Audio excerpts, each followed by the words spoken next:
one of those overachiever kids. 12 things going at once, already dreaming of changing the world. And I was so excited to go to summer school at Yale when I was 16. I didn't say I was cool. The classes were tough and thought-provoking, but that's when something strange started happening to me. I'd be sitting in class completely engaged when suddenly a fog rolled in. My thoughts fuzzed, my senses dulled, the world blurred, like someone was slowly turning a dimmer switch on my brain. I'd pinch my thigh, tap my foot, anything to fight this overwhelming urge to sleep. Once I bit my tongue so hard it bled, and then the thought would hit me like a hammer. If I don't go to sleep right now, I'm going to die. So somehow quietly, I'd excuse myself, slip into a bathroom stall, lean my head against the wall, and fall asleep. When I told my family doctor, she said, "You're busy. Busy people are tired." It felt dismissive, but also like some secret initiation into adulthood. I had big dreams, a lot to accomplish, so I figured I just had to get better at being awake. When I started working in professional politics, exhaustion was a badge of honor. The later you stayed up, the more coffee you drank, the more worthy you felt. Society convinced us that if we were tired, we were doing it right. In 2008, I joined the Obama Advance team, the people responsible for everything from logistics to aesthetics on the campaign. But the thing about Advance, you're in a new city every 4 to 6 days, regularly pulling all-nighters, on behalf of the future President of the United States. The stakes were high, it was fast-paced, everyone was exhausted. I was surrounded by the best, the brightest, and the busiest, but I never saw them sneaking into the bathroom to nap like I did. I thought I must be lazy, that I lacked the willpower everyone else seemed to have. And underneath all that drive, I felt utterly alone in my inability to keep up. As the years passed, I kept bringing up my sleepiness to doctors who kept pushing the same glossy handouts on improving my sleep hygiene. My gut knew something else was going on. And then came the dreams. I'd wake up, frozen in bed, convinced something terrifying was in the room. I could see it, but I couldn't move or scream. One doctor said it was just me manifesting stress from my job.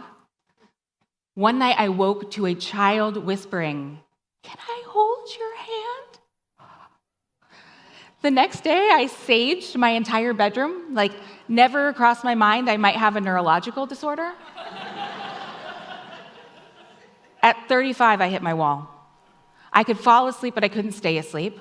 I was awake most of the night, falling back asleep just before my alarm went off. Most days, I felt like a lunatic zombie, barely holding it together. I would drop things suddenly in the middle of stressful meetings at work. At my wit's end, I begged my general practitioner for help. She ordered an at-home sleep test, which came back negative for sleep apnea, and I was told, "You're fine."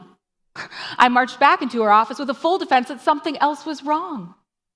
She stopped me mid-sentence and admitted, "We're officially beyond both our knowledge of sleep."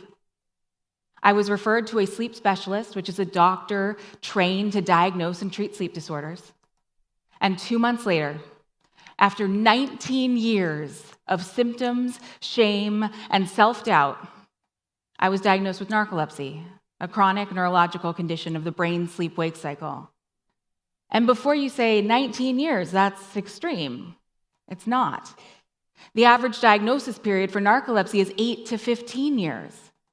And that's because in medical schools worldwide, doctors receive on average less than 3 hours of education on sleep, total, across their entire medical training.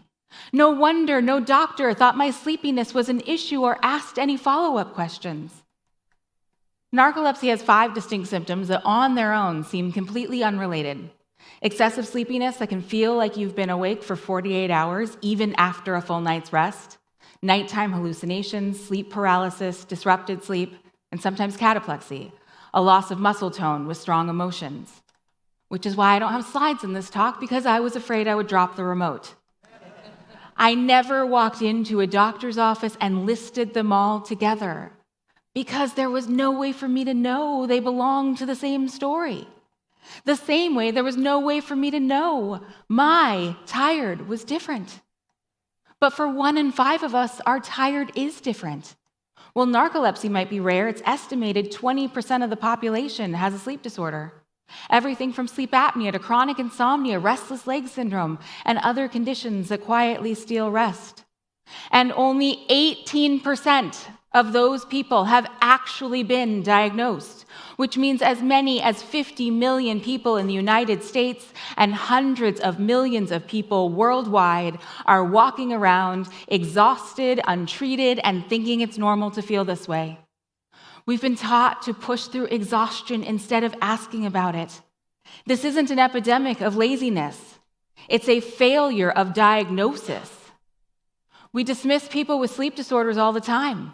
We think sleep apnea only affects middle-aged men with thick necks and square jaws. But it can affect anyone at any age and any size. Now, thankfully, we've started to recognize that sleep is vital, one of the most important things you can do for your physical or mental health. When you get enough sleep, your body performs quiet miracles, repairing cells, balancing hormones, clearing toxins from your brain. Sleep is where creativity is born, memories are filed, and the subconscious gets to color outside the lines. Sleep is the engine of productivity. Now, good sleep hygiene matters, but for the 1 in 5 of us living with a sleep disorder, sleep hygiene alone isn't a cure. No perfect bedtime routine, no weighted blanket, no lavender spray on your pillow will keep your airway open at night. Because when the problem is neurological, structural, or biochemical, without medical intervention, your body pays the price. Aside from brain fog, loss of productivity, and the dangers of drowsy driving, over time, when sleep disorders go undiagnosed, they silently break the body down from the inside out, fueling inflammation, accelerating aging, driving insulin resistance, and raising the risk of heart attack, stroke, even Alzheimer's. This isn't just exhaustion. It's a slow erosion of health, focus, and longevity. But it's also an identity issue. I didn't become a whole person until I was diagnosed with narcolepsy. Before that, I was working or sleeping. There was nothing in between.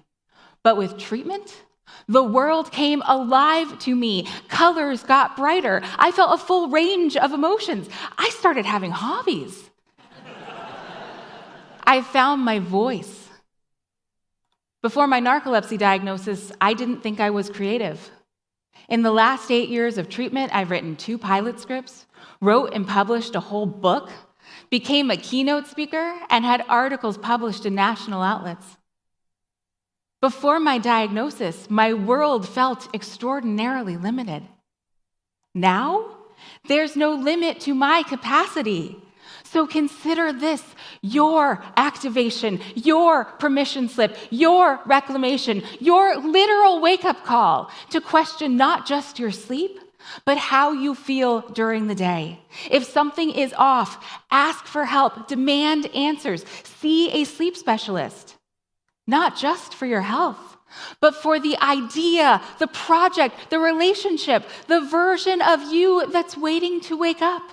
Because I want you to live your biggest, most beautiful life, full of color, curiosity, and awe, wild and wide awake.